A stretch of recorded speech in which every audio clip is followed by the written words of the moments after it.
There were posters all over town, and everyone had wondered what was happening this year on Fern Island. Fern Island was something of a tourist attraction in Hamburg.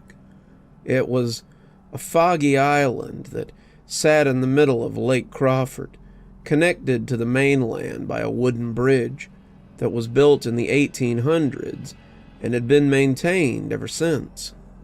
The island was covered in a light mist year-round, becoming thicker in the colder months, and it was often the destination for ghost tours or haunted houses during the fall.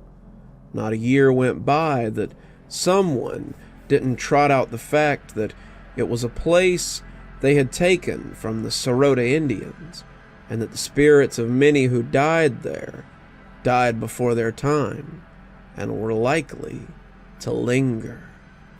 "So what is it this year?" Jazzy asked as Mary brought one of the flyers in close. Her eyesight was terrible, even with the glasses, and in order to read much, she usually had to put it right under her nose. "Come see the Barkers' Haunted Carnival. Come to Fern Island the week of Halloween. Sounds like there's some sort of horror carnival coming on Monday night." Reggie grabbed one of them too, reading over the events.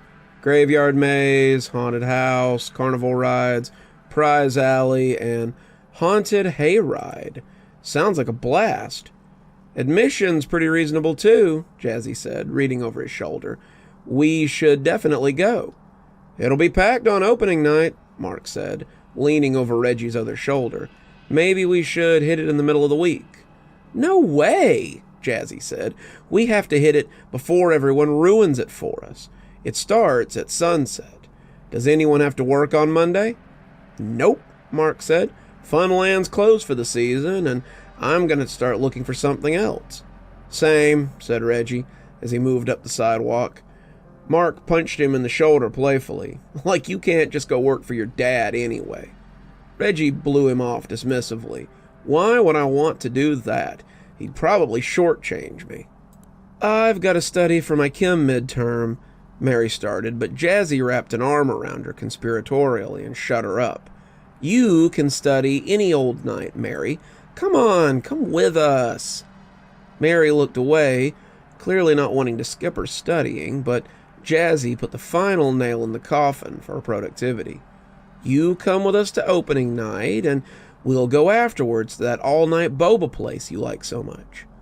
"Okay," she said, smiling. "You promise? You always say you will, but you always—" "I promise," Jazzy said. "Trust me, we're going to have a great time." Jasmine, or Jazzy, Mary, Mark, and Reggie had been friends since middle school. Jazzy and Reggie lived on the same street, and had known each other longer than that, and Jazzy had met Mary in her 6th grade math class when she couldn't seem to pass Mr. Sanders' tests. Reggie and Mark had met at football tryouts, and when the two groups had come together, they had proven to be a force to be reckoned with. They had always paired together for projects and hung out almost constantly during their off time. When Reggie had asked Jazzy to be his girlfriend in 11th grade, his infatuation had really only been a surprise to him. They had been afraid it would change the dynamic of the friend group, but nothing really seemed to change. They still spent all their time together, even when Mary got accepted to college and none of them bothered to apply. And Halloween had always been a big hangout time for them, whether it was trick-or-treating well into high school years, watching scary movies on someone's couch. They always came together for the night so they could experience it together. They had been to the ghost tour on Fern Island the year before, and the haunted hayride the year before that, and the island festivities were almost an annual tradition by this point. As Jazzy read over the flyer again, she knew that this year's event would be the best yet. She could just feel it. "I'm not sure how they intend to have a whole carnival there by Monday," Reggie said, putting an arm around Jazzy as they walked. "I haven't seen anyone setting anything up there, and corn mazes don't just spring up over—" But he tapered off as he saw a small crowd gathering up ahead. "What's that up ahead?" Mark said, moving around them as he went to see. "Almost like a crowd waiting for a parade," Mary commented. And when Mark told them to come see this, they all moved up to the edge of the crowd. They were craning over each other's heads, and the people in front were mumbling softly at whatever was moving past. Jazzy hopped up on a concrete planter, and Reggie, a whole head taller, lifted onto his toes to see. Mark had climbed onto a nearby bench, and Mary tried to get every inch of her 5'0" frame as she asked what they were seeing. Jazzy didn't really have any words for what she was seeing, but if this was the fellow running the haunted carnival, then it was certainly boding well. Cars on Main Street had gotten out of the way as a large black carriage, driven by 6 small black horses, had pulled its way silently up the street with reserved steps. It was like a funeral wagon and a gypsy caravan all in one. The whole side was covered in strange symbols and pictures, the curtains drawn on the inside, and the whole thing seeming to drink in the sunlight as it rolled through town.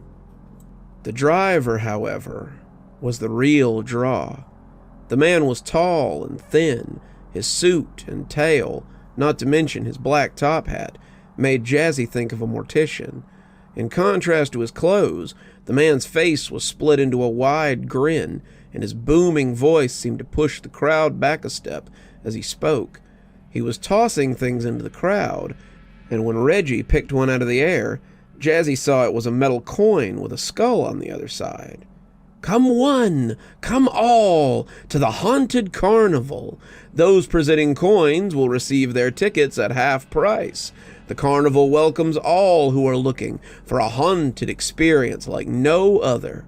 So be there opening night, and don't miss the thrills, the chills, and the screams." He repeated it again and again as he rode through the town, and as the crowd followed him, Jazzy and her friends fell in with them. The wheels of the carriage should not have fit between the handrails of the old bridge so easily, but they did. As the wagon rolled towards Fern Island, dark clouds began to build up over it, and the fog became thicker as it touched the strange wagon. It was lost amidst it as it rolled towards the island, and no one seemed to want to follow it. Jazzy had taken a step after it, mesmerized by its promises of thrills and chills, but stopped before she could step into the fog. Seeing it before it was ready would ruin the surprise, and she wanted the full effect when she returned opening night, because she would return. Jazzy would have gone back, even if she had to crawl. "We're going Monday night," she half whispered to her friends as they stood behind her. "I wouldn't miss this for the world." Jazzy looked herself over in the mirror, taking it all in as she turned this way and that. The outfit made her think of a witch, but a stylish witch, and the boots she had bought for tonight helped pull it all together. Reggie would love it, but he loved most everything she wore. Reggie was easy. He liked her, and she liked him, and that was all that mattered. It made a relationship easy. She checked her watch and was aghast to discover that it was nearly 6. She would have to hurry to get ready before sundown, and she grabbed her purse as she made her way downstairs to wait for Reggie. "Where are you heading off to?" her mother asked, as she tried to slip out the door without being noticed. "Just heading to the carnival on Fern Island. It looks wild this year." Jazzy gritted her teeth, expecting a fight. "And have you applied for any colleges yet? Found a job? Gotten your grades up?" Her mother was standing in the door of the kitchen now, glaring at her as she mixed up a bowl of something that would likely become cookies. "I'm working on the last one, but as for the other 2, it's my senior year, Mom. I'm trying to enjoy my last year of freedom before adulthood." Her mother rolled her eyes. "You better enjoy it while it lasts then, because once it's gone, Jazzy. I do wish you would take it a little more seriously. You can't be a child forever." Jazzy worried at her lip, opening the door as her mother went back into the kitchen.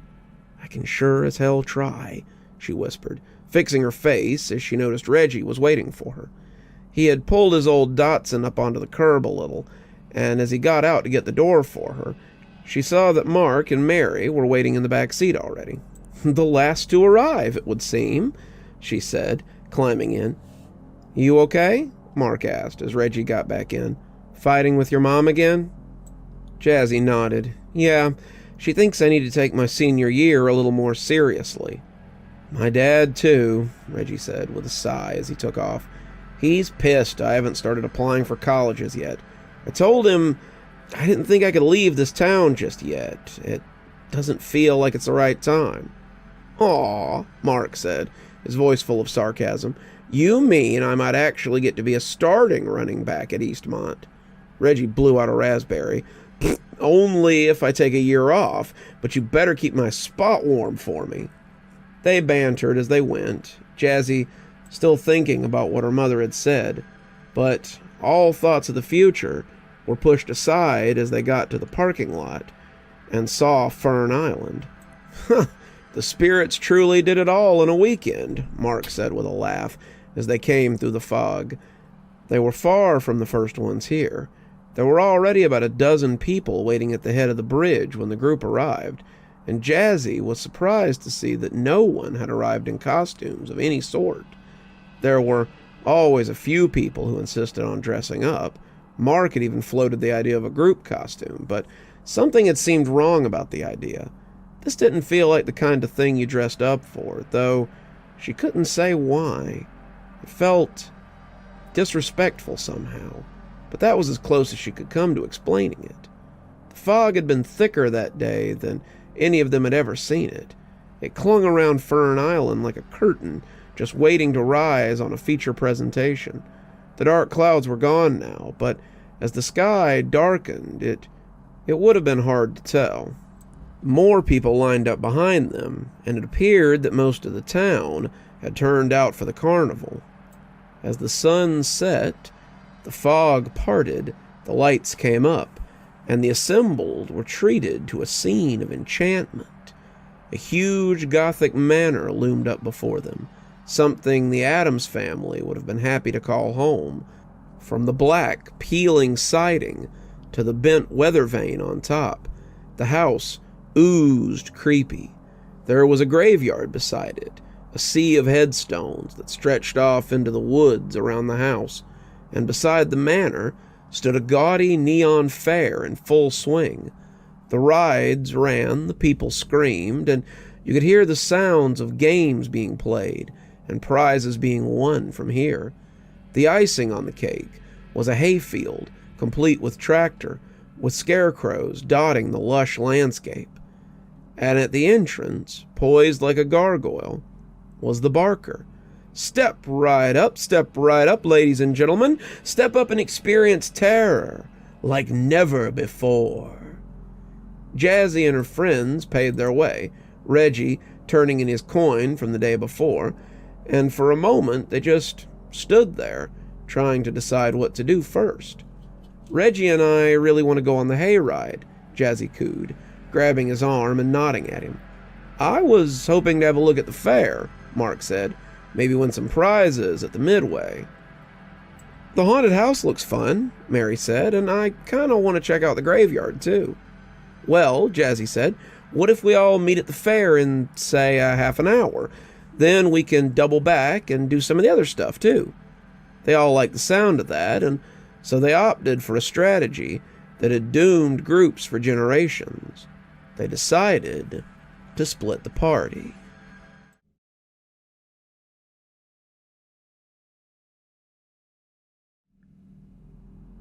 Mary stood before the house, just soaking it in for a moment. There was no way this place was just some fabrication.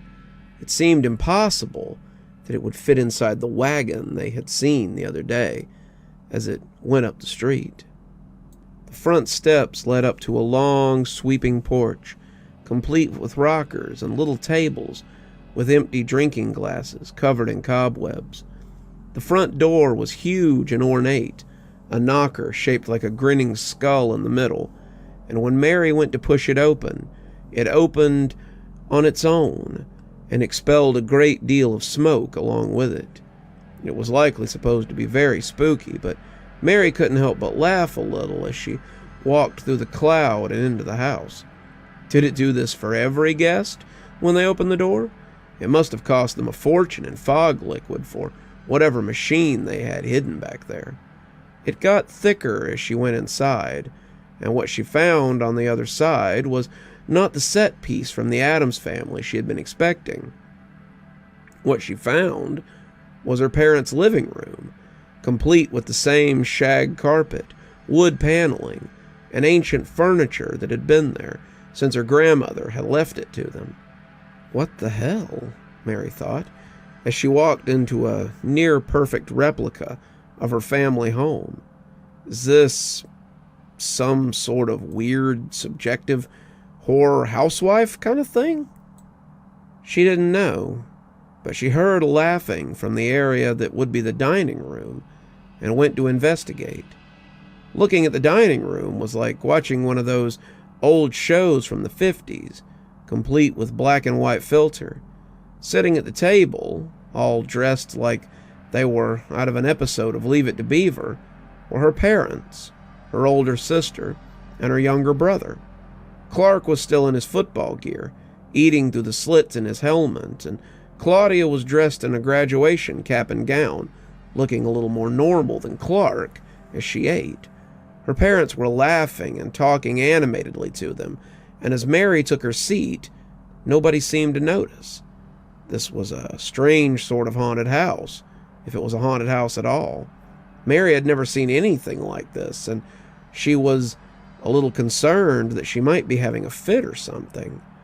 They all talked to each other, none of them sparing a glance for her, and this was far from something out of Mary's nightmare. This was more like a case of same stuff, different day, as Jazzy would have said. Mary had always felt as if she were an extra in her own life. She was smart, like her sister, but not quite as smart. Claudia was going to Dartmouth, but she had graduated 2 years before with a bunch of scholarships and grants and chances to succeed. Mary's grades were excellent, but she hadn't found it as easy to get the same kind of support that her older sister had gotten. Not to mention, their parents had thrown a college fund behind Claudia, something they had made it very clear that they could not afford to do for Mary. It's just not possible, Mary. Maybe you could start somewhere smaller and get some scholarships or something. That was the same story she had heard with her younger brother. Clark was an athlete. He played football in the fall, baseball in the spring, basketball in between. He ran track, too, taking the school to second or third at many of the meets he went to. And for that, he had colleges already making offers once he graduated. Mary wasn't just smart, though. She was also athletic. She took gymnastics, was excellent at softball, and was a solid member of the swim team. But her parents didn't have money for 2 sports teams to run at the same time, and Clark had the better claim. It just wouldn't make sense to have Clark miss a season because you want to play softball, Mary. If you want to get a little job and pay for it yourself, then that's fine, but we can't afford it, and this is Clark's future we're talking about.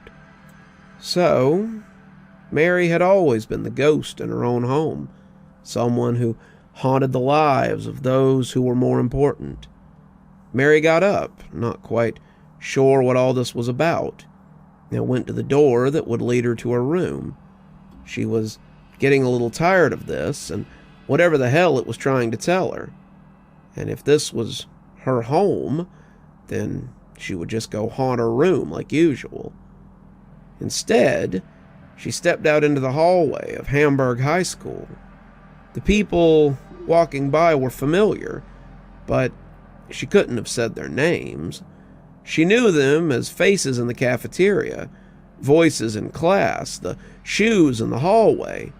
She walked the halls as she did most mornings, books held against her chest as she made her way towards the cafeteria to meet her friends. Whether this was still the house or something else, Mary no longer cared. It was too familiar to be denied, so she went about her day, as she had every day since the 7th grade. She found them in the cafeteria, sitting around the table by the corner. There was Jazzy, her hands doing more talking than her mouth, which was saying something. Mark, looking bored as he watched her tell a story, and Reggie, who was sitting with an arm around her and laughing warmly. Her friends were the only people who really seemed to see her, but when she sat down, she saw the same black and white film descend over them. They didn't acknowledge her, didn't look at her, and when she tried to talk, Jazzy just talked over her, like she wasn't there. She suddenly felt like the people she had passed in the hall, a collection of sounds and shoes and nameless faces. It was sobering to realize that you were haunting your own life.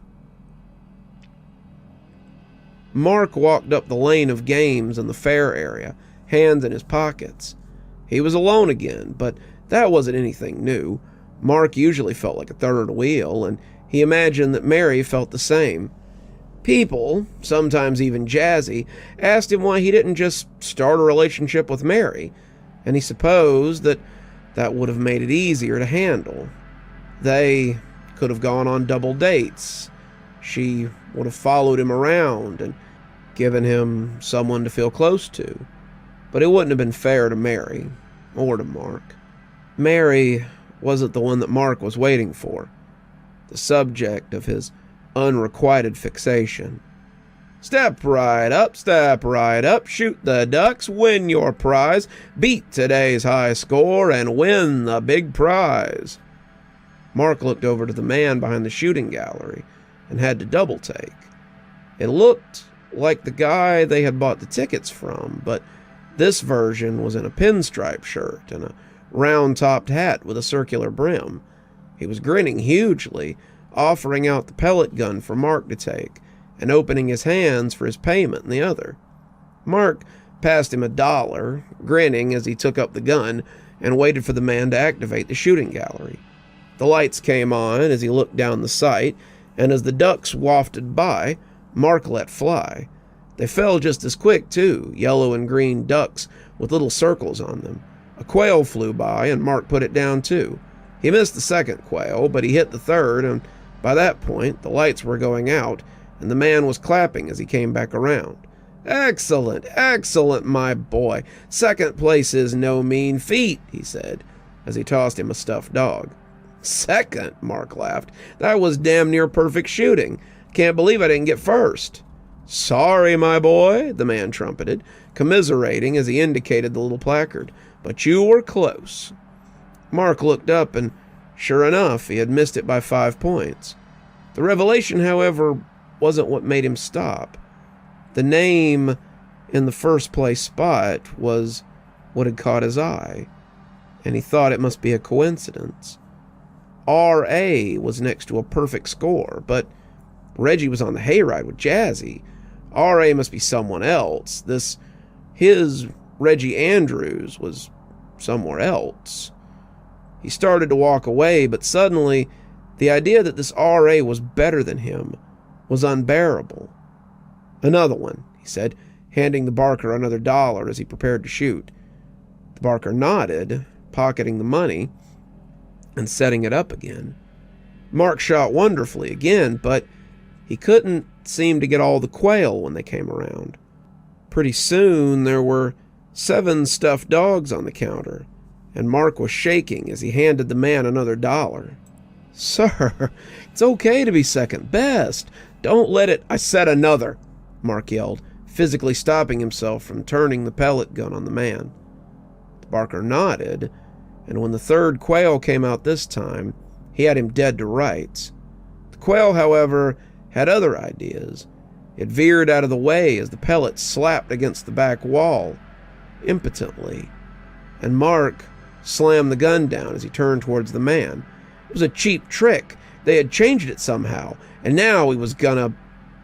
The barker was gone, but there was another dog on the counter now, its collar proclaiming consolation prize. Mark took this one, walking off as he thought about the strange feeling that had come over him then. Mark would have thought he'd be used to being second best. After all, he'd been playing second fiddle to Reggie since the 6th grade. Whatever the competition, Reggie always seemed to come up ahead. Football, basketball, track, baseball, it didn't matter. Reggie always beat him, and Mark had never minded that. He didn't mind losing to Reggie, though it hadn't always been that way. Mark had spent most of the 7th grade silently loathing Reggie and his athletic prowess. Mark was used to being the best, to being the one to lead the pack, and coming to Hamburg had been an eye-opener. His goal for 7th grade, after losing the spot of first running back to Reggie the year before, had been to best him. They had been not enemies, he supposed. They were rivals. They challenged each other. But at the end of the 7th grade, when Reggie had handed him his number and told him to keep in touch over the summer, Mark had been gobsmacked. "You're a cool guy. I look forward to hanging out with you next year, too."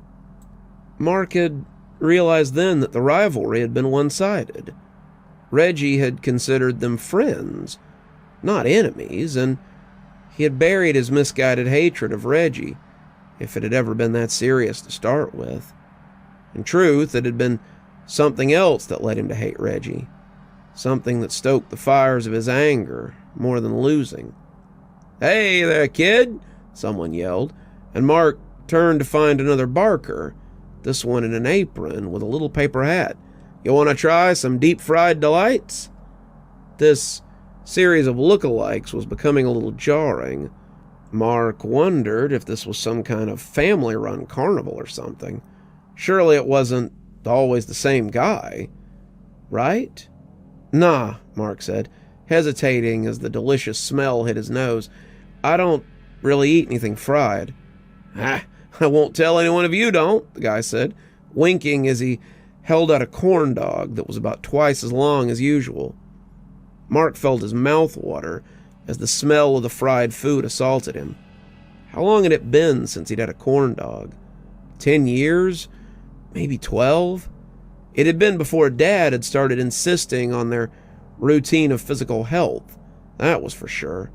So that meant it had been before his mother died, the catalyst for most of the things he now valued, or at least the things his dad valued.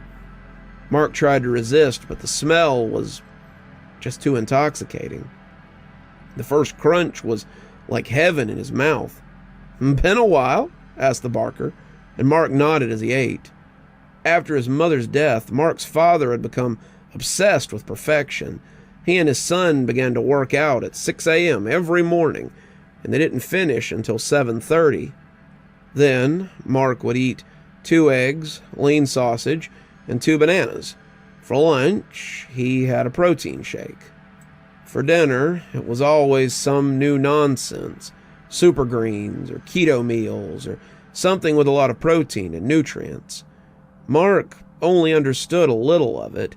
His dad had become a nutritionalist, or so he claimed, and he knew all kinds of things. But he knew that it got him in shape, and he knew it gave him an edge.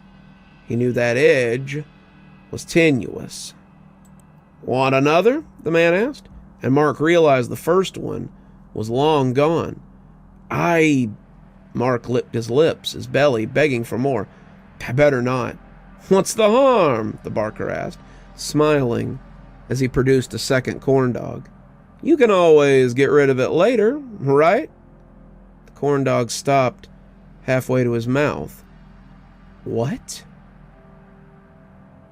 Jazzy laughed as another of the scarecrows popped out of the corn. "They aren't very scary, are they?" she asked, leaning against Reggie as they rode in the back of the wagon. "Speak for yourself," Reggie said, jumping as another one leapt out of the corn plants. "Oh, you're just a big old scaredy cat," she teased. The line hadn't been too long, and they had offered to ride the 2 of them since they weren't in a group. It had been nice of them, the driver reminding her of the barker from the front gate as he told them to enjoy the ride. It was a little romantic, the 2 of them under the moon on the hayride, or it would have been without all the sudden leaping scarecrows. Reggie jumped again, and she stifled a chuckle. Reggie had always been jumpy. Even when they were kids, he had been very sensitive to things like horror movies or haunted houses. Jazzy had met Reggie when they were in 2nd grade, but apparently his fears were something from when he was smaller. None of his family seemed to want to talk about it, but Reggie had told her it had something to do with his sister. Melody had been 5 years older than Reggie, but she had died when he was 5. No one ever said how or why, but she was dead, and Reggie had seen it happen. It was something that haunted him to this day, and it was a topic that she was careful not to bring up. He wouldn't talk about it, but it was clearly always on his mind. She had seen him at night sometimes, on the nights his parents were away and she stayed over, the nights he had the dreams. He would wake her up, tossing and turning, calling out for his sister as he groaned and reached for her. She wanted to wake him up on those nights and ask him what was going on, but she didn't dare. He would tell her when he was ready. "I wish we could ride this a little longer," she said. But that was when she noticed how stiff he had become. She looked up and almost pulled away from him. Reggie was sitting up like a statue, his eyes locked ahead, and Jazzy was afraid that he had been seeing something that was too much for him.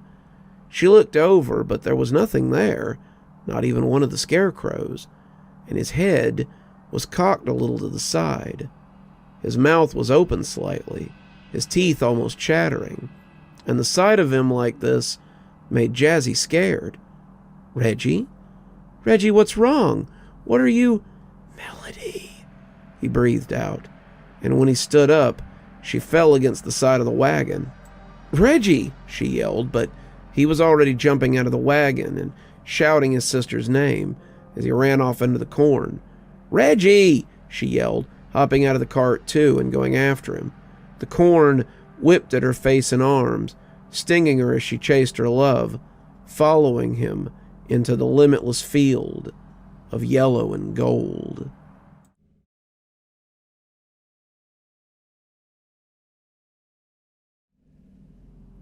"What did you say?" Mark asked. The man at the counter pretended he hadn't heard him, wiping his rag as he returned to business as usual. "What did you— I assumed you knew since you were the one doing it. It's not a very practical habit, I think you'll agree." Mark stood in shock for a moment. How did this guy know about his dirty little secret? Nobody knew. At least, Mark didn't think they did. He'd been so very careful about where and when he did it. Never at school, only at the gym, and if his father wasn't home. Both ways meant that he could immediately brush his teeth, so he didn't have the usual deterioration you saw in people who were practicing extreme weight loss. And he certainly didn't show any of the other signs you saw in those who overindulged. People would have said that there was no sense to him doing it. Mark was in peak physical condition, and he really had no reason to, but that really wasn't the case. But, as his father said, there was always a new peak. It started in 9th grade. Mark had started putting on a little weight, but that was normal. Mark knew from health class that as you put on muscle, you gained weight. Mark had been working out, bulking up for football trials, hitting the gym hard all summer, and he had the muscle mass to show for it. That, however, had cut zero ice with his old man. "You're up 20 pounds. What have you been doing all summer?" Mark had stared confusedly at him until he repeated it, thinking the answer was obvious. When Mark explained it all to him, his father had scoffed, not believing him. No. A boy your age shouldn't be putting on that kind of weight.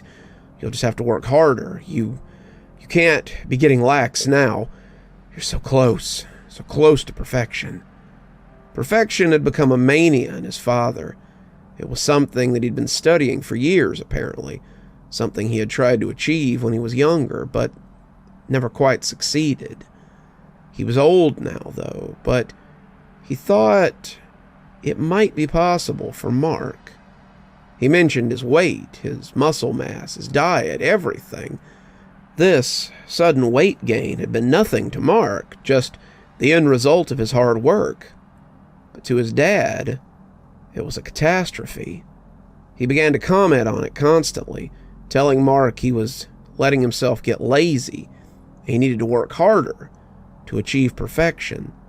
If you ever hope to beat that boy, you need to do better.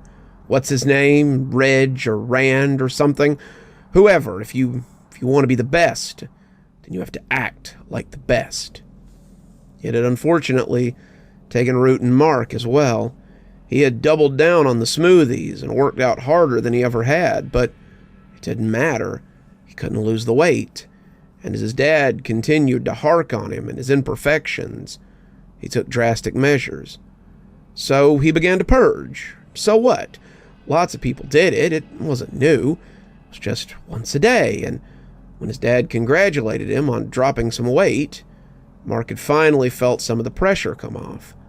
So he had treated himself, a little cheat day, but in the end, he'd felt even worse. He could hear his father at the weigh-in the next day already. He would know what Mark had done. He would always know. So Mark had purged, gotten rid of all of it, tossed it up, left it behind, and the emptiness made him feel better than ever. His father had been happy with his weight, with his growth, with his advancement. And that was when Mark realized he couldn't stop. If he wanted to obtain perfection, he needed the edge it gave him. And if he achieved perfection, then maybe, just maybe, the object of his secret desire would finally take notice of him. "It's none of your business," Mark hissed at the man, tossing the corn dog away, his eyes trailing it as it made his mouth water, even from the dirt. "You're right," said the man. "It's yours. If it's how you achieve your so-called perfection, then it's your cross to bear. But do you really think you'll ever get there like that? Do you think it'll make him notice you?" Mark took a step back. How did he know? How could he know? No one knew. He had never told anyone. It was the worst of his secrets, the one he kept in plain sight. No one could know what his rival truly was, because if they discovered it, he truly would be lost. "No matter how you torture yourself, Mark, it's not going to do any good. You know he won't see you that way. Not ever." "What choice do I have?" Mark asked. "I can't tell him. He'll never accept it. I just have to... Have to what? To hide yourself? To deny who you are? To chase a perfection that'll never be something you can achieve? You're chasing self-destruction, Mark. The only thing you'll achieve is an end, and an untimely one, if you keep on like this. You'll come to deny yourself, and eventually you'll hate yourself. Then it's just a quick descent into destruction." Mark opened his mouth, not sure how to answer this man. What the hell kind of place was this? "It's a funhouse, Mark. A house haunted not by the ghosts or ghouls that you expect, but by the demons that we carry within us. This haunted place is for self-discovery, for exercising the devils within us. Your demon is denial, and it's one of the hardest to expel. Don't spend your life denying yourself, denying your happiness, denying what could be because of what can never be. Be true to yourself, Mark. Be true and know yourself. Only then can you achieve perfection." Mark lay his head against the counter, wanting to deny him, but knowing that the barker was right. I've got a lot to think about," Mark whispered.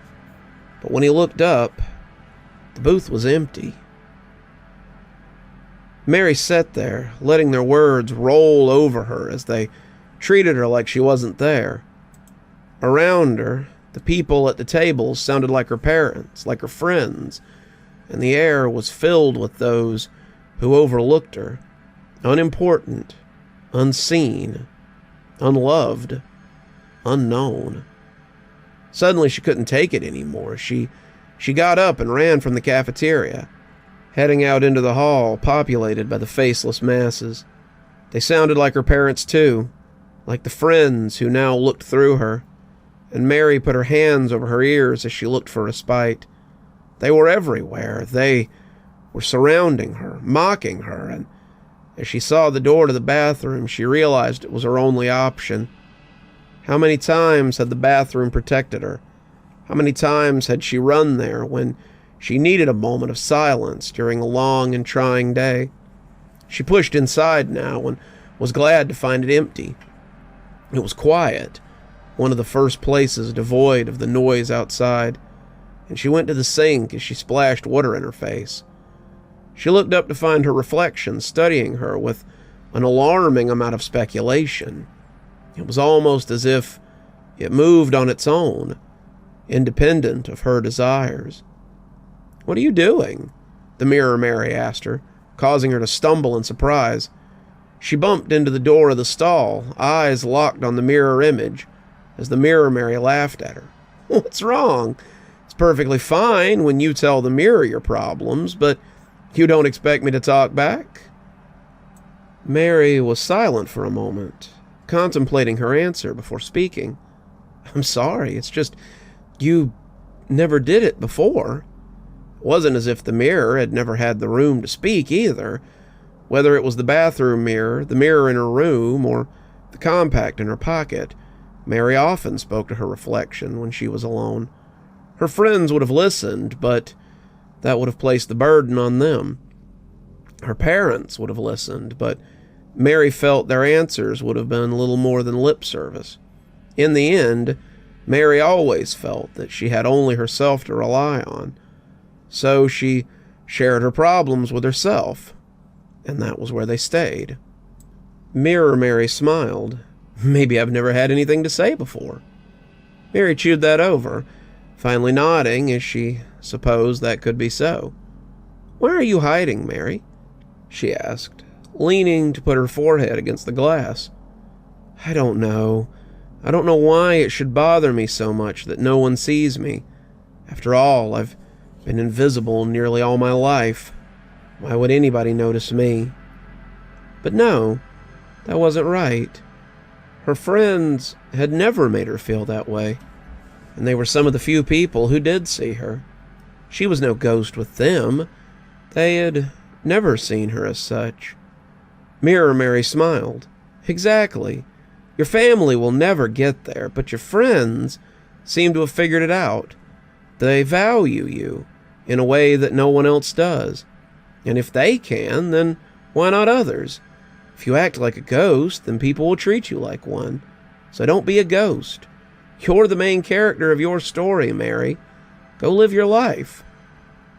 But, Mary said, some of the doubt returning, "what if that changes? What if they come to see me as nothing but a nuisance?"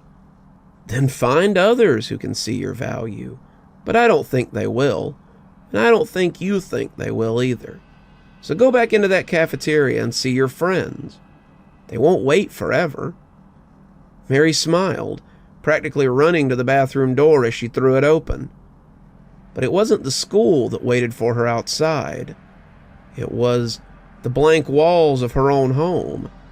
And when she turned around, Mirror Mary was nowhere to be found. The cornstalks smacked at Reggie's face as he ran after the voice that he remembered from so long ago. He had tensed when he saw something moving in the corn, but when he had looked up, his blood had run cold. It was her. She had been sitting there in the corn like the world's most grotesque yard decoration. He had stood up as she pulled herself back in, but she had been gone as he gave chase. It couldn't be her. Melody had died 13 years ago, and it was his fault. As the stalks battered at him, he knew it was less than he deserved. He deserved to be scourged by those stalks, pummeled to bloody ruins. But his punishment had never come. He had lived with the guilt, with the knowledge that if it hadn't been for him, she would be alive. She had never dated, never gone to high school, never even graduated middle school. Reggie had stolen all that from her, with a couple of seconds of inattention. As he broke through the corn, Reggie found himself on the edge of a massive graveyard. As he looked at the headstones, he heard the voice of his long-dead sister once again. "Reggie," she half-whispered, drawing him into the rows as he searched for her. She couldn't be here. She had been laid to rest at Hedris Gardens over on 11th Street, but he would never forget that voice. She had begged him just that way as she lay there, broken and bleeding in the street. They had cleaned her up for the funeral, enough to have an open casket at least, but the damage was done for Reggie. No amount of makeup could cover the track across her face, the arm jutting up at an odd angle, or the way she had breathed against the puddle she lay next to, sending ripples up and across the surface. They had been coming home from school, and Reggie had been hamming it up. He was almost 6, and to him, he was invincible. He could be hurt. The universe had proven that last year, when he had almost broken his foot, but the idea of dying was as foreign to him as flying. He was young, and he would always be young. Adults were old because they had always been that way, and the idea that he might become one of them was laughable. He had been walking on the guardrail that separated the road from the sidewalk, and Melody had been yelling at him to get down. "Get down, Reggie. If you fall into traffic and get hit by a car, Mom will never let me hear the end of it." Reggie hadn't listened to her. Melody was 11, and she thought she knew everything. So what if she was in charge of him after school? She was just his big sister. She wasn't Mom or Dad. He ignored her, feeling the solidity of the metal beneath his feet as he balanced. It was fun, and Reggie wanted to see how far he could go before he had to get down. "I said get down, Reggie! You're gonna—" She had stopped when she heard the engine revving up ahead. Reggie never saw the car as it barreled towards him. He had seen a cool bug walking on the rail, the two of them meeting in the middle, and as he prepared to step over it, he was suddenly shoved very hard into the road.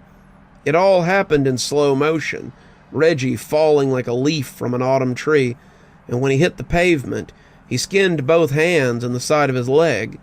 He had sat down, already crying as the pain jagged through him, and started looking around for Melody. "You pushed me!" he yelled, querulously, as only a 5-year-old can. "Why did you—" But that's when he noticed the back half of the car as it stuck out of the ditch. He could see it because it had gone straight through the guardrail and was ticking and smoking from between the brake and the metal.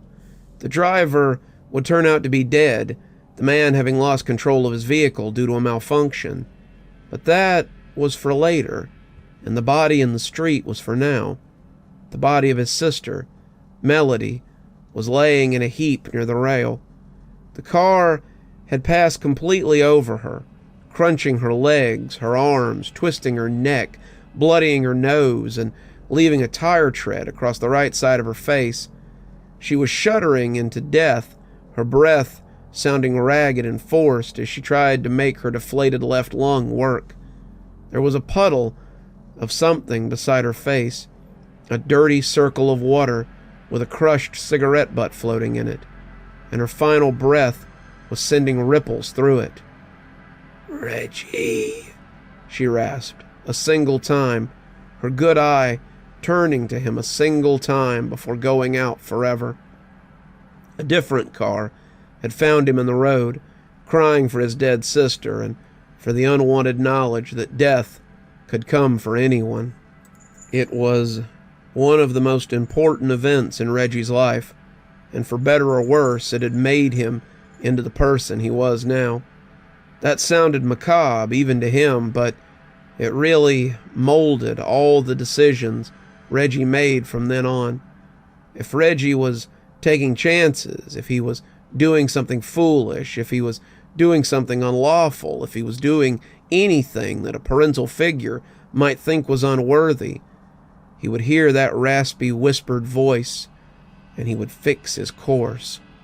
He hadn't heard that raspy voice when he finally told Jazzy how he felt, and that was a big reason that they were still together. The dreams were there too, should he forget his slip-up, as if he needed a reminder. One of the gravestones clipped his leg, and Reggie went down, his face smushing against the fresh dirt over one of the graves. He looked up, earth falling from his cheeks, to see the name on the headstone. Melody Rivers, beloved daughter. Reggie scuttled away, panting as he tried to make sense of it. This couldn't be here. Why would they put this here? Melody was buried miles from here. It made no sense to... The ground began to shake, and the earth he had fallen into suddenly began to sink into the grave. It was replaced by water, dirty water, with a cigarette butt floating in it, and the level was rising to the very edge of the grave plot. The ripples from the middle hit the turf, the same ripples Melody had made before she died.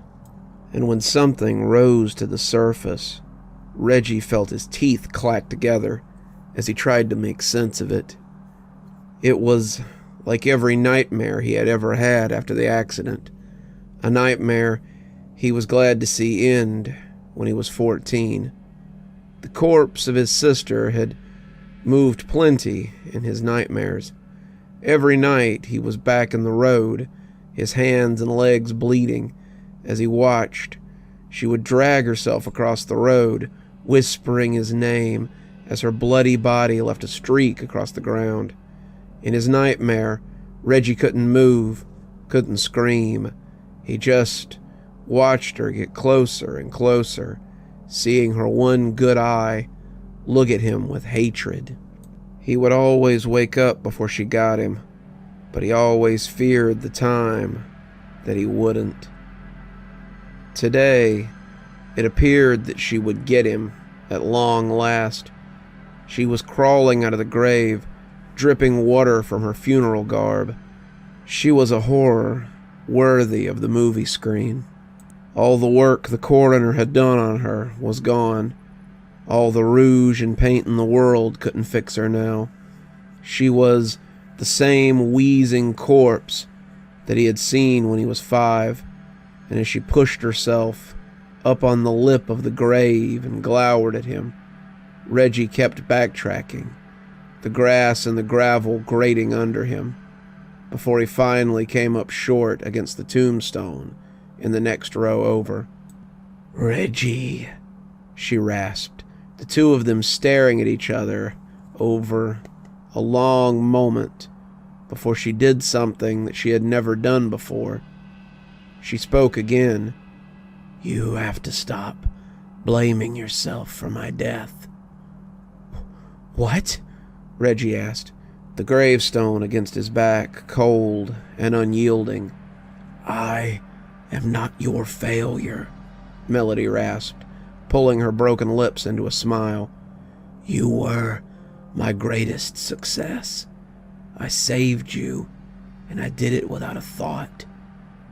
I didn't save you, however, so you could blame yourself for me. Go. Live your life free of guilt over me. You deserve better. You deserve not to weigh every decision against my sacrifice. Go.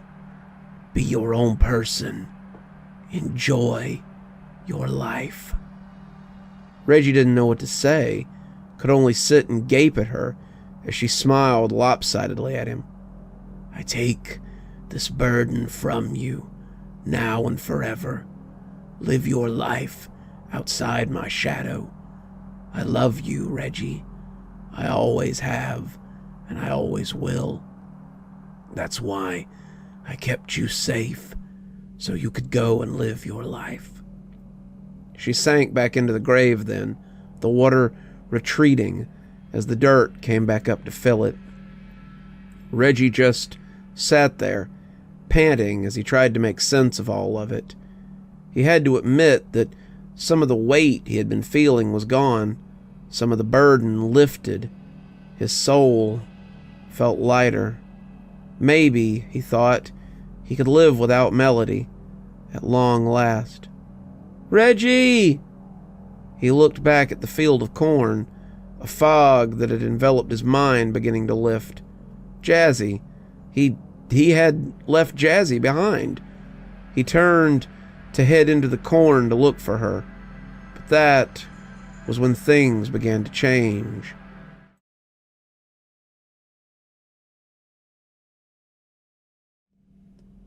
The Barker waved as a couple left, both looking like they had received a great truth.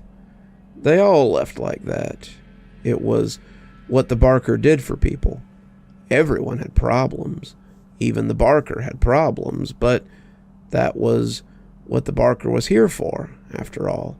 The Barker was a problem solver, a creature of order, and it made him feel good to help people get over the trauma that so often held them back. Some people, of course, couldn't be helped. He had discovered that last year when he had made the mistake of wandering into someone else's territory. The Barker shuddered. He didn't like to think about that. It was his own fault. He should have known that Kashmir wasn't the place for him. He would remember. He would be on the lookout for other such places from now on. Hamburg, however, seemed safe enough, and this island was an added bonus. There was a lot of history here, a lot of energy here, and despite being helpful, the Barker was still capable of tapping into that dark energy to help others. Darkness to light, that was his way. The Barker looked up suddenly, his nostrils flaring as he took a deep whiff. Something rotten was in the air, something familiar. He looked up and into the fog that was gathering around the bridge. It had seemed fun when he'd first seen it, a real neat effect to go with his haunted carnival.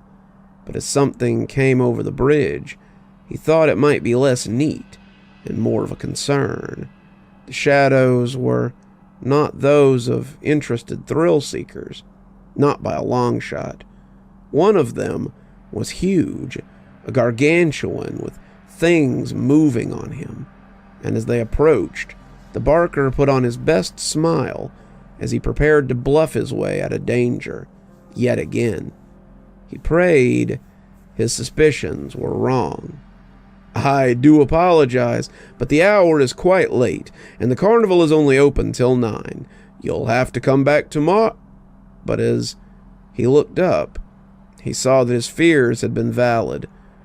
There were 5 of them. The 3 in the lead bore the faces that he had given them, the harsh, orange visages of carved pumpkins with the candle-lit eyes of porch decorations. Beside him was a man in a long coat and a tall hat, a man the Barker knew. His face was hidden in a shadowy circle, but the eyes were something else.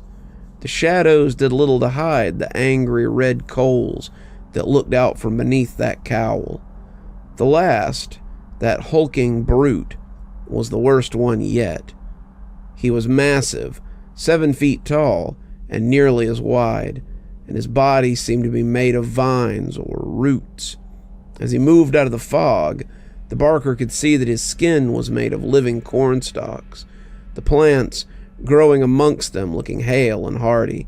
He was a strange golem of living plant life, but the Barker knew what lay behind that facade. "Gentlemen, if you're here to try and recruit me, I've already told you I'm not interested."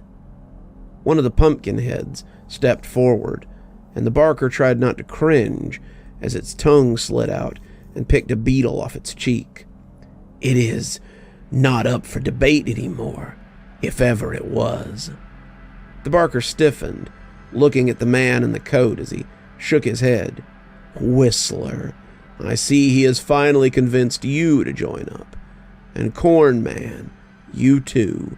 I had thought better of you than to be in such mixed company as this. The man in the coat, the whistler, shrugged nonchalantly, but the glitter in his eyes told the Barker all he needed to know. Times are changing, Barker, and we must change with them. From the corn man there was no reply, but the Pumpkinhead seemed to be getting impatient.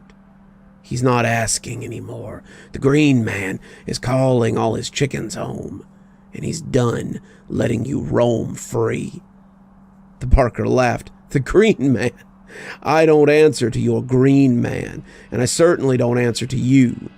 It's bad manners to encroach on someone's territory, even if it's temporary. I would like the 5 of you to leave. They did not leave, but the Barker hadn't really expected that they would. We aren't going anywhere, not unless you're coming with us. He has very specific orders, and we don't leave unless his will is done. The Barker took a step back towards the park. You know, there's no way you can take me once I enter this gate. The Pumpkinhead grinned at him. We'll take you. It's only a matter of time. He stepped through the arch, the mist swirling around him. Good luck, then, said the Barker. He vanished, and they gave him a little head start before they came in after him. The fog was thick, but it didn't bother them.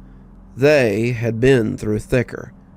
When they came to the crossroads, the Pumpkinhead slid his long tongue over his thick orange lips again, tasting the air for his quarry. Whistler, why don't you check out the haunted house? Corn Man, take the corn maze. As for us, he said, looking at his fellow Pumpkinheads, looks like we're heading to the fair. If you find him, be careful. He's slippery. Mary wasn't sure what was going on, but she was starting to freak out. She had walked out of her school's bathroom and into her own home, but it wasn't the home that she remembered.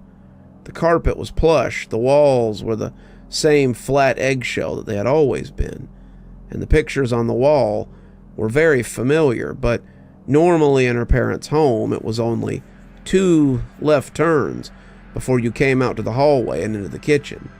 Mary had been taking lefts for the past 30 minutes and had yet to find anything but more hallways. The layout was abnormal, too. There were crossroads, 4-way stops, and switchbacks that could have sent her to anywhere but more hallways.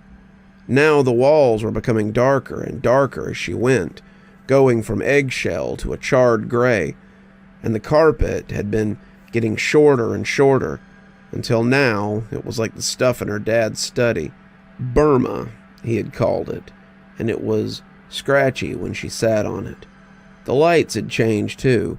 They had shrunk from the long tube lights that her parents had in the halls to the little circular ones that you sometimes saw in rich people's bathrooms. To Mary, they looked like eyes more than anything. And now, there was someone else here too. Mary recognized the girl from school, someone she'd passed a dozen times but never spoke to, and it was clear that the girl recognized her as well. Fancy seeing you here. I think you're the first person I've seen in a while. Any idea what this place is? I don't know. It was my house for a while, but the farther I go in, the less it looks like it. The girl laughed. Mine too. The floor went from tile to hardwood and from popcorn to smooth ceilings, and it just kept changing the further in I went. Mary wanted to ask the girl what she had been seeing other than that, but that was when they started hearing the sound. You hear that? The girl asked, stopping and cocking her head like a dog. Sounds like someone whistling. It seemed to give the girl hope, but Mary didn't like it. The sound was off, the tone completely wrong, but to her new friend, It seemed to indicate that there was someone else close by. Before Mary could muster the courage to try and convince her otherwise, they met the person responsible for the sound. The other girl called out to them. It was a man in a long coat, but Mary felt something clench inside her when she saw him. It was something primal, an instinct to stay away, and when she tried to pull the other girl back, she seemed confused. "What? It's someone else. Maybe we can all help each other." Mary shook her head, trying to convey to the girl that something was off, but she must not have done a good job because the girl pushed free and started toward him. Mary saw that red eye as it looked up at her, watching her approach, but she had thrown herself around the corner before it could see her. The whistling stopped, but it was soon replaced by the sound of screaming. Whatever he was, it appeared he wasn't as harmless as the girl had thought. Mary leaned against the wall, shuddering as she listened to the thing finish whatever it was doing. Whether it was eating her or just smushing her down into his coat pocket, Mary didn't know, but soon the whistling was back, and the sound of it sent chills through her. It got closer as it drew closer, and Mary was certain that any minute it would pop around the corner and get her. Louder and louder. He must be feet away. Louder and louder. He must be right on top of her. It stopped, inches from the corner, Mary shaking like a leaf, before he turned on a heel, clomped up the hallway, back the way he'd come. Mary waited to a count of 20, then 30, then 60, before she headed back the way that she had come too. She knew that she couldn't get out that way, but her options seemed limited, and she knew that she didn't want to take any path that might lead her back to that thing. Something was wrong. Mark could feel it. Before now, everything had been dreamy, a kind of foggy other space where Mark had been alone, but as he moved away from the snack bar and deeper into the midway, he started to hear other people. Voices, many raised in confusion, whispered around him, and as he came past a dark duck booth, he saw about 10 people in the midway, looking lost. The fog was thicker than he had ever seen it, obscuring many of them further when he finally came across them. As Mark approached the group, he could see 3 others coming out of the fog in the direction of the front. These 3, however, didn't seem like the others. These 3 were different. These 3 were wearing masks. Pumpkin masks. "Hey!" shouted someone, walking towards them as he waved his hands. "Hey! Any idea how we get out of here?" The masked men cocked their head in unison at the group. The one out front approaching the speaker as he asked him again how they got out of there. "Leave?" the masked man said. "Why? We just got here." The speaker, a tall guy in his early 20s, seemed to think better of approaching him. The pumpkin-headed man cocked his head in the other direction, closing the distance between himself and the speaker with an artful little hop-skip. That was when Mark noticed that the man wasn't unarmed. There was something long and thick in his hand, something like a bat or a baton. "Let's play a little game, shall we? I think I'm in the mood for a game. Don't you, boys?" The other pumpkin heads nodded enthusiastically, and the man must have felt like he was too close, because he took a long step away from the pumpkin head. Not long enough, though. "How about a game of tag?" the pumpkin head said, lunging as he struck the man in the head with his cudgel. "Tag! You're it!" The silver bat swung in a long arc before slamming into his skull. A gout of blood fell across the pavement, the man's neck snapping to the side as he fell.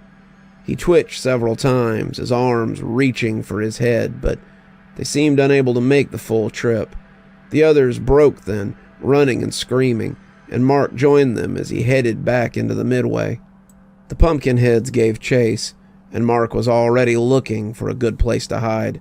The game was on, and to be tagged was to get more than a short rest between games.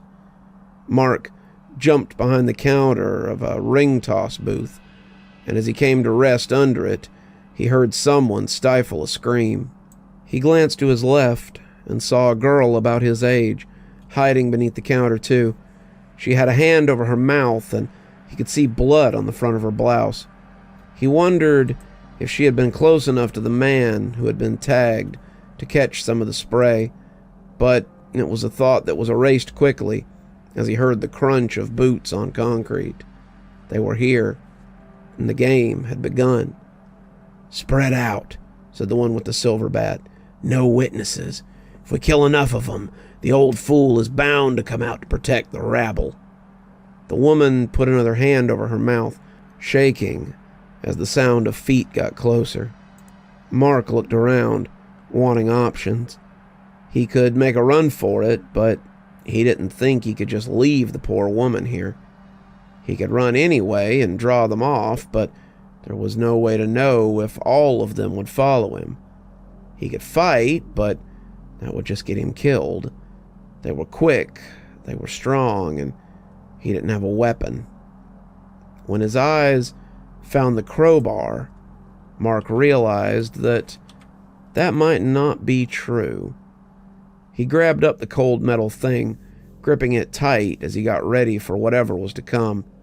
There was a loud, wet whump as someone was hit, and one of the pumpkins shouted for another to come help him. "Damn kid's feisty," he rasped.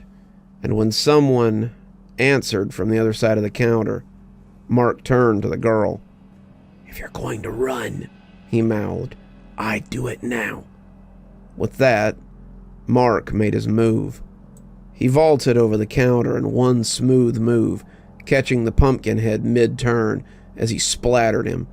There was no blood, no brain matter to speak of, but the head broke open with a wet pop, sending seeds and pulp everywhere. The other two turned, the silver-batted one glowering at him with his candlelight eyes, but Mark did not stick around to fight 2-on-1.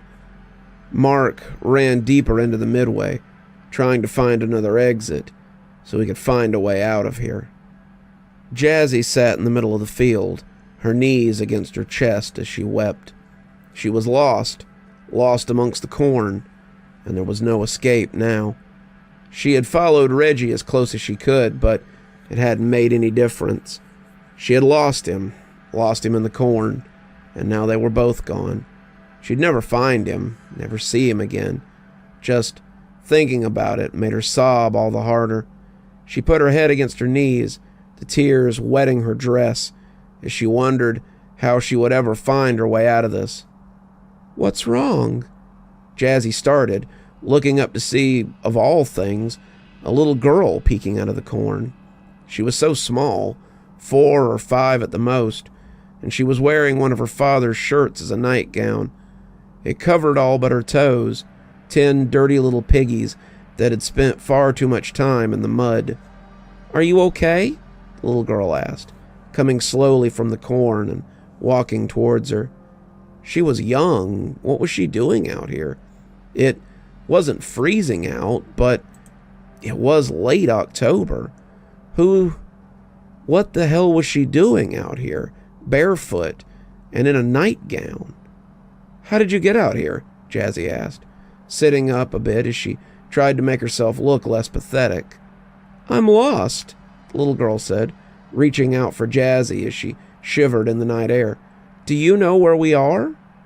Jazzy shook her head, taking the little girl's hand as it was offered. "No, but maybe we can find our way out together. Would you like that? Would you like to come with me?" The little girl nodded, and they began to walk through the corn. The field seemed to stretch on forever, and Jazzy wasn't as scared as she had been. Jazzy had always felt better when she had other people around her. At first it had been her parents, then it had been Reggie, and finally it was Mark and Mary, and they had felt like a little family as they stuck together. Jazzy was Not what you would call popular, but neither was Mary, and Reggie and Mark never let their place on the football team go to their head. Jazzy liked her little found family. It made her feel like she had someone, some place to belong to.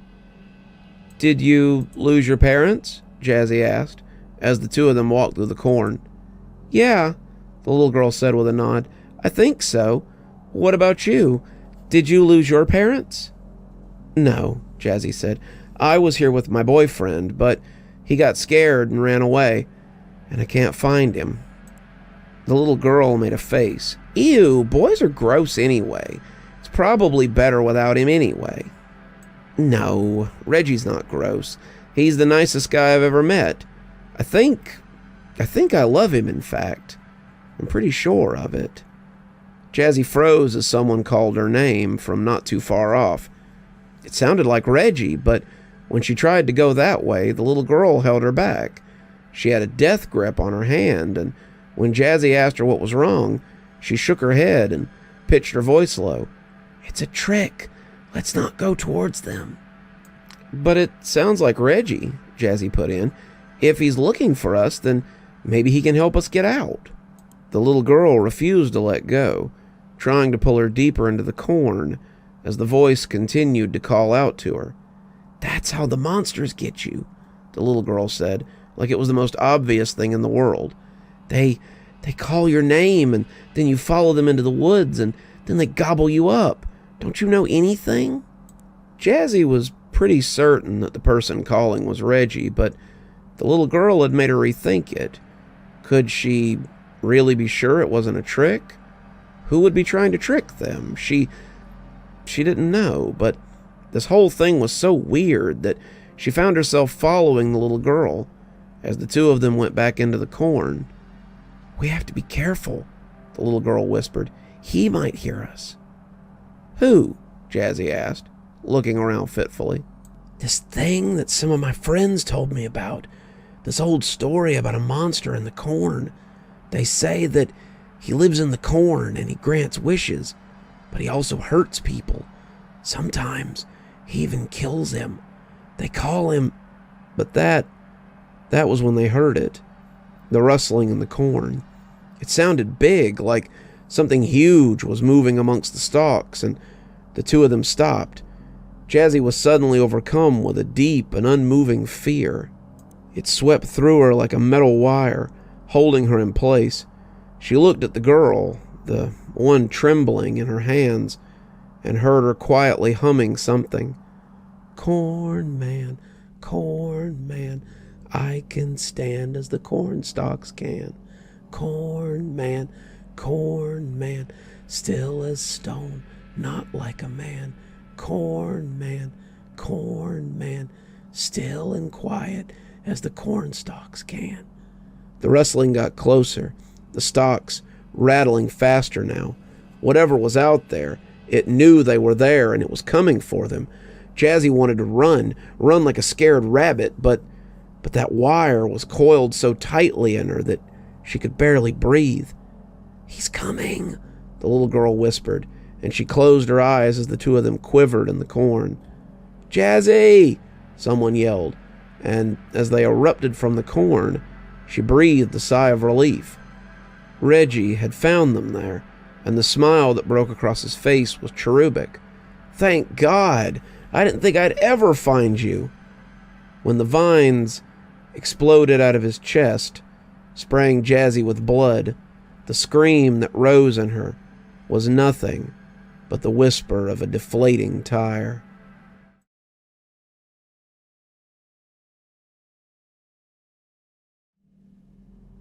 Mary wanted to run, but she made herself be quiet, and she made herself get low. The whistling assaulted her, following her up corridors and down pathways. Sometimes he was in front of her, sometimes he was behind her, but it was pretty clear that he was stalking her. There were others, because aren't there always, and he clearly found them. They screamed, they begged, and they died. Mary kept going, kept hoping for a way out, but the longer she went, the less likely it seemed. The halls were deteriorating, melting like wax candles, and the lights had begun to flicker. It was a true haunted house now, and as Mary slunk along, she kept her eyes peeled for her whistling stalker. She peeked around the corner, looking for the whistler, but what she found was a dark hallway with no discernible floor. Instead, there were small lights along the sides of the walls, and Mary slipped a hand along the wall so she wouldn't get lost in that surrounding murk. She slid her feet along like a tightrope walker, always preparing for the moment when the ground would go out from under her and she would fall like Alice down the rabbit hole. All the while, that maddening whistling followed her, no matter where she went. The screams had stopped not so long ago, but this was the first time Mary realized how quiet the haunted house was. She could be the last one left, or she could have just moved beyond whoever else was left. Mary found that she didn't much care. She just wanted to get out of here. She wanted to go home, to get under her covers and feel safe in a way that she hadn't since she was very small. She wanted to run into her parents' room and sleep between them, something she hadn't done since the day before kindergarten. Mary swore that if she made it out of this place, she would never do anything like this again. All the realization and comfort she had gained from the haunted house had melted like snow on the first warm day of the year, and now she just wanted to feel normal and safe and secure again. She was halfway down the hall when something spoke to her, and she honestly hoped that it wasn't the whistler. It was the voice beneath the monster's voice of every horror movie antagonist. It was the lilting tone of a man who threatens a woman with the most intimate of punishments, and it was the voice that you can only hear in the darkest of your nightmares. When the whistler spoke, it was the sound of creeping dread. "Come out, little one. Come out and let me see you. You've done such a good job of hiding, but our game is over. Now it's time to let me see you before I lose my patience." Mary knew that if that thing caught her, it would do more than take her life. Mary knew that if it caught her, she would cease to be anything like a person. Mary knew that it would make her a casualty in the truest sense of the word. She was against the wall, all of her energy spent trying to stop her knees from shaking, and she wondered what she would do. She couldn't move, and she certainly couldn't fight this thing, so her options seemed to be to give up or continue to hide. She wanted to cry. Crying would do her no good, though. She was capable only of staying still and hoping that it lost interest in her. The footsteps from the other side of the hall grew louder, and the whistling seemed to grow with them. Mary bit her lower lip to stop her teeth from chattering, and hoped it would stop the sob from ripping up her throat. The footsteps got closer, and the whistling was nearly deafening. She sank to her knees as she tried to make herself as small as possible. The whistling was very loud, and the footsteps sounded like they were coming up the dark hallway. When the hands settled around her shoulders, it took her a moment of thrashing to realize they were behind her instead of in front of her. She tried to pull free, but the hands had a firm grip on her as they yanked her backwards into the wall. The plaster that had seemed so solid only a moment before was now as porous as cheesecloth, and Mary slid silently into the wall as the shadow of the whistler fell across her. He cried out and lunged for her, but Mary was already disappearing into the wall. "You cannot escape me forever," the whistler promised. Mary didn't know how she had escaped him, but as she turned to see the carnival barker holding his hands up defensively, she realized that she had had help. Jazzy wanted to scream. She wanted to grab hold of her man and pull him to her for whatever time she had left. She wanted to throw herself at the creature that had killed him, but in the end, she could have done none of those things. The metal wire of fear had wrapped itself around her. The metal wire of fear had wrapped itself around her with such force that she could neither move or talk. She just crouched there, gripping onto the young girl as if to protect her from the monstrosity that had snuck up on them. Jazzy had heard of the Corn Man. She and Reggie had heard of him when they were in elementary school, but it had been so long ago that she had never really put any credence to it. The stories were swapped in coat closets, under the slide, and in the dark areas where children often trade dark tales. As she crouched there shivering, she remembered that there had been a second part to the story. The Corn Man would kill you in a grisly fashion, but he could also grant you a wish. There didn't seem to be any sort of rules to these wishes, and Jazzy didn't need the little girl to whisper to her as she clutched her to her chest. "We have to stay still. If we stay still, then he can't hurt us." Jazzy knew this, and as they knelt there in the cornfield, she tried her best not to pass out and get killed on general principle. The Corn Man had let Reggie fall into a pool of his own blood. As he stalked around them, Reggie was gurgling pitifully, not quite dead yet, but Jazzy thought he wouldn't last much longer. He had been pierced through the chest in 3 different places, and you didn't just walk away from something like that. The vines had gone through areas that definitely looked important, and even if he survived, there was no way that she could get him out of the field before he bled to death. Reggie would die one way or another, and the only chance was that the Corn Man legend was true. As it leaned down to bring its rotting vegetable face close enough that they could see the bugs crawling over the disgusting surface, Jazzy supposed that there was no real question whether the Corn Man was legit or not. This was no psycho in a costume, no clever bit of makeup, and if he wanted to kill them, it would be all too easy. Reggie had been no small fry, and he had put him down with relative ease. What chance did Jazzy and a little girl have against something like that?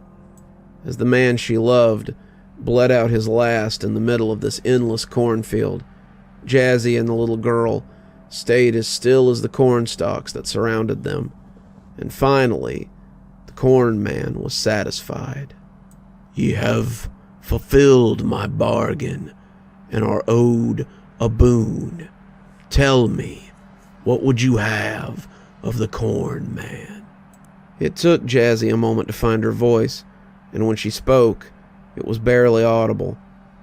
"I want him," she said, as she pointed at Reggie. "I want him alive, as he was before you killed him." The Corn Man looked down at Reggie, waving a hand at him before growling, "Granted." Then he moved off into the corn, and Jazzy realized that they had been dismissed. She went to Reggie, checking his pulse and finding that he was alive.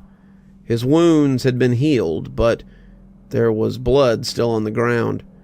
She supposed that Corn Man had done as she asked, and when he gasped and sat up, she hugged him in surprise and joy.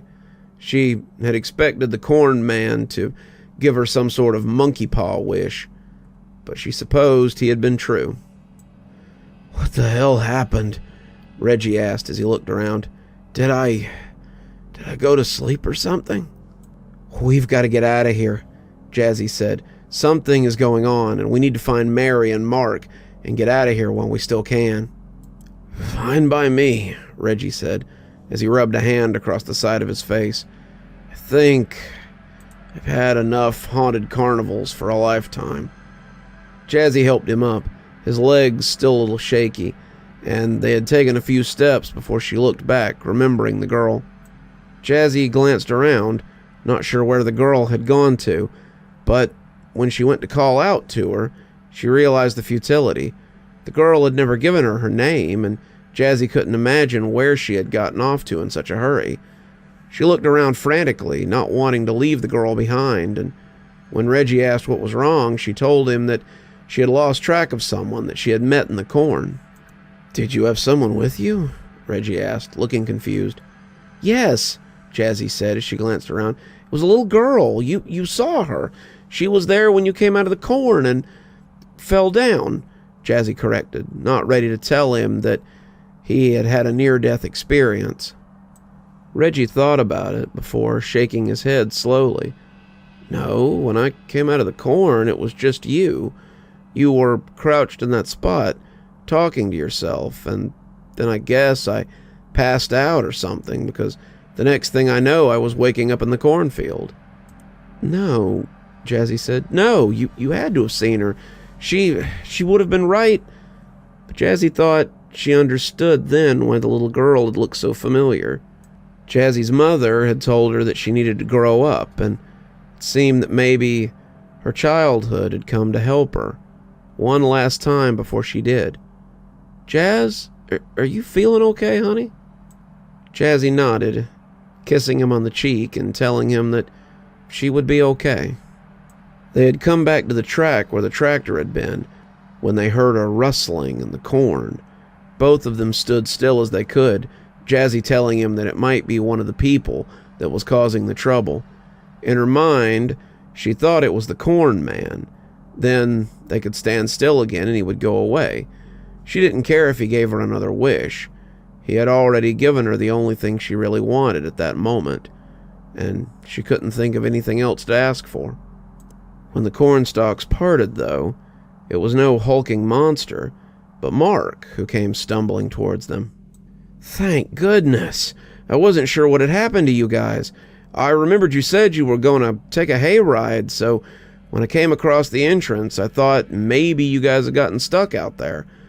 I didn't have a hope that I'd find you, but I'm glad I did." Mark looked a mess. The knee of his jeans was torn, his normally well-groomed hair was hanging raggedly from sweat, and he had what looked like a pumpkin-splattered crowbar over one shoulder.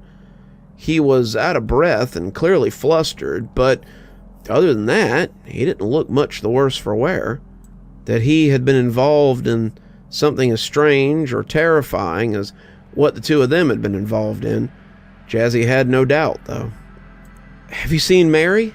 Jazzy asked, trying not to notice the strangely shy way that Mark was looking at Reggie as he got under one arm. "No, or she'd be with me too. She was heading for the ghost house, right? Maybe we should..." But the monsters had apparently gotten tired of hiding. Two of the pumpkin heads came out of the fair, and with a whistle and a laugh, they were joined by a man in a tall hat and a long coat. Behind them, the corn man came out of the stalks, but not enough to make Jazzy think he would join them. He would block their escape, she thought, but he would take no part. They were trapped. She followed the Barker deeper into the house, and when they came into the little room at the end of the hall, she didn't find what she had expected. She had expected a witch's den, complete with cauldron and ravens and shelves full of spell books. What she got was like something out of a Saw movie. It was a dank little brick room with several security cameras showing various angles on the carnival, and a large padded chair that someone could sit in and watch it all unfold. "We can wait here until they leave. It'll be all right, don't worry," the Barker assured her. "Would you like some tea? I've got several different..." But she barely heard him. It was just so strange, all of this, and Mary wasn't quite sure what to make of it. "Where are we?" she finally asked, not sure what to say, so just saying the first thing that came to mind. "It's my safe house. I usually try to have a way out when I can, and a place to hide when I can't." He offered her tea in a chipped cup, and she thanked him as she took it. It was hot and rich, and Mary suspected that it might be actual tea leaves instead of the bag stuff that you often got from the store. She sipped at it as he made his own cup, and when he offered her a seat, she took it. She didn't know why she wasn't more wary of him. He was a stranger, and you were supposed to be careful around strangers, but she felt like he wasn't quite a stranger. Not really. He seemed familiar to her, though they had never actually met, and she found herself thankful that he had saved her from the Whistler. Who was that anyway, she asked, watching him as he moved over to the cameras. Oh, people like me. Well, not people. Not really. They were, once, but they've been changed by him.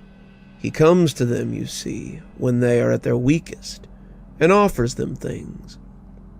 Freedom, strength, abilities, whatever they're after.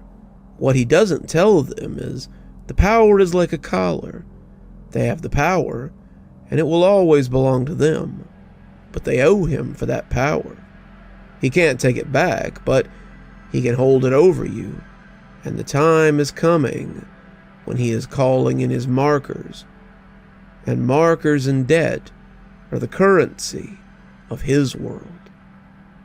He who? Asked Maria, blowing across the cup before sipping. The Green Man, he said, breathing it out like he was afraid to say it too loudly. Who's the Green Man? He is from outside our world. He is a spirit of winter, from a place where winter could last for years. He is the Lord of Fall, the grower and the taker of the harvest, the cold one, and he who takes sacrifice. He has power, and he uses it.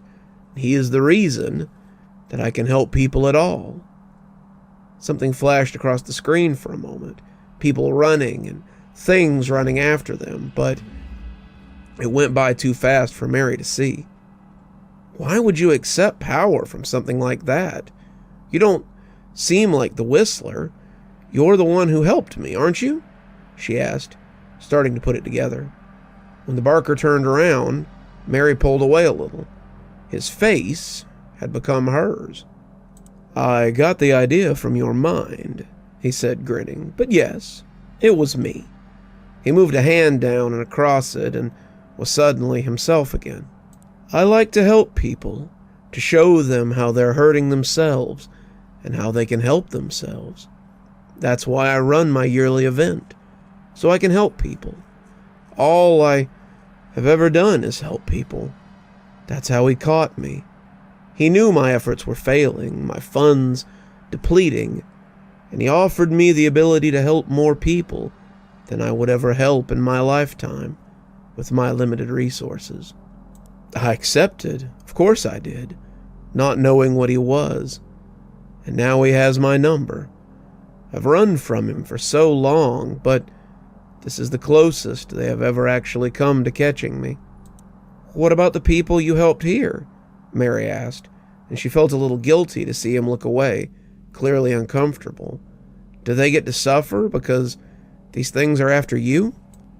I feel terrible about that, he said, the steam from his tea lifting into his face, but there isn't anything I can do. I can't let them have me. I can't help people if I'm under his power.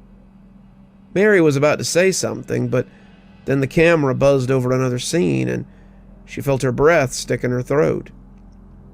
There they were, Jazzy, Mark, and Reggie, and they were trapped. Mark had a crowbar. He was trying to make a stand as they crept in on him. Reggie looked like he was having trouble standing. Jazzy was looking around fitfully, not sure what to do, and seeming so helpless that it hurt her heart. She stepped closer as something monstrous rose up in the corn behind them, and then it switched over to show another part of the carnival. I'm sorry, said the barker. I'd have brought them here too, but I can't risk them finding me. Isn't there anything you can do? She said. They're my friends. I mean, you've been inside my head, so you know how much they mean to me. The barker nodded. I do. But if I go out there, I might as well give up. They'll overpower me. They'll take me back to him. And then let me out, Mary said. putting her tea down as she headed up the hall. "Why?" the barker asked, following behind her. "They'll leave once they've finished with everyone. All we have to do is stay put." He followed her down the little hallway, trailing her as she pushed at the walls near where they had come in. "I would rather die with them than live knowing I did nothing. If you've truly been in my head, then you know that. Hell, you were the one that reminded me of how important they are. What's more, if you claim that helping people is your life's work, I don't believe you can sit here and watch them die while you hide." She went right on pushing at the walls for a moment, before a hand fell on her shoulder. "It's funny. I help so many people, but it takes one of you to remind me who I am." Mary looked up, hopeful. "You'll help them?" "Yes, but we'll need to hurry. I might have something that I can do to make this right. Something I should have done from the start. Come on, I know a shortcut." They headed down a hallway that Mary was pretty sure hadn't been there before, and as they ran, she prayed that they would make it in time. "Reggie," Mark said, sounding worried but putting on a brave face, "if you have anything left in the tank, now would be the time to use it." Reggie groaned as he tried to get his feet under him, but he panted as he shook his head. It was taking everything in him just to stand, and he felt like he was just getting over a bad case of the flu. He had no energy, he was weak as a kitten, and he felt terrible that he couldn't protect Jazzy or Mark. Mark gritted his teeth, preparing to lunge at one of the pumpkin heads when they got in close, already knowing that it would be the death of him once they got him. Death would almost be preferable to the tuneless whistling that swarmed around him like bees. The man in the coat had yet to make a move, but all that whistling was like nails on a chalkboard, and Mark felt like it was eroding his sanity the longer it went on. They didn't dare back up too much, the corn man lurking behind them, and they made their peace as they prepared to fight and die. "Stop!" They turned, all of them, and there he was. The barker was standing in the road, Mary beside him, and as he spread his arms wide, the whistler and the pumpkin heads began to stalk towards him. Mary came around him, joining her friends as she moved to Reggie's other side, helping him stand for whatever was to come. "No need for all this. I'll go quietly." "Corn man," he said, turning to the hulking thing as it stood in the field, "is there some way I can cash in your boon before I go?" The corn man came lumbering from the corn, the kids scuttling out of the way as he towered over them. "Ye know that I am unable to use my gifts against those in his service, dear Barker. If it is your intention to escape through use of my favor, then I must refuse." The Barker shook his head. "It is not, though I thank you for your candor. No, I would wish for you to return to life those who fell because of my cowardice this night. Bring back the patrons of my carnival who are gone, and I'll consider it even." The hulking thing seemed to grin as much as it could, and it was strange indeed. A tall order. "Too much to ask?" the Barker said, clearly knowing the answer. "It is done," the corn man said with a sigh. "Now, as you promised, it is time to go." "Unless you'd rather run," the whistler said, the glee evident. "Then we could just see how many of these people we can kill again before we caught you." "There will be no need for that," the Barker said as he spread his hands. "Let's go. I wouldn't want to keep His Highness waiting." The pumpkin head bristled at that. "We will suffer no slight against the Winter Lord. You are his vassal, as we are, and you will accord him the proper respect." "Are we going or not?" the Barker asked, allowing them to take an arm each as the 5 of them disappeared into the fog that had suddenly risen around them. "My friends," he called back, his voice easily reaching the group that sat shivering amidst the fog. "I do hope you have enjoyed this year's festivities. I pray I may count you amongst my satisfied customers, and that I will see you again some Halloween night." When the fog parted, the group was left staring at a blank stretch of dirt, the monsters having gone with the mist. They called it the Fern Island Incident, and it was the talk of the town for years to come. The police were called after dozens of people awoke from a shared dream about being killed at a carnival that had been taking place there. They all talked about pumpkin-headed vandals, a giant corn creature, and a man in a long coat with terrible whistles. They all talked about a carnival barker, but not as often. All of them were weak, disoriented, and not quite sure what had happened. The hospital that treated the majority of them labeled the incident as a incident of group hysteria, but they couldn't find a cause. There were some patients with alcohol in their system, but not enough to have made them hallucinate. There were some patients with drugs in their system, but nothing harder than one man who had snorted a little cocaine. The truth was that no one knew why they were like this. No one but 4 18-year-olds who did not go to the hospital and did not talk to the police. They slunk off like thieves in the night, aware that they had witnessed something unexplainable. "Well," Mark said as he drove them home, "no one's ever going to believe this." "Who cares?" Mary said. "We believe it. That's enough for me." Jazzy sat in the back seat with Reggie, who was snoring. He had made it to the car with the help of all three of them and had collapsed in the back seat before crashing out. She noticed Mark glancing at him in the rearview mirror, and she could see real worry there. It made her glad. Mark was such a good friend to worry about him. "I'll stay with him tonight," Jazzy said. "I'll tell his parents that something happened and he's not feeling well." "Good idea," Mark said. He sounded strange, though, as he said it. It was something they would talk about over the years, their harrowing time on Fern Island, and it kept them close. Though they drifted some in the years after high school, the four always came back together at least once a year for scary movies, candy, and remembrance of a night when they had been very, very lucky.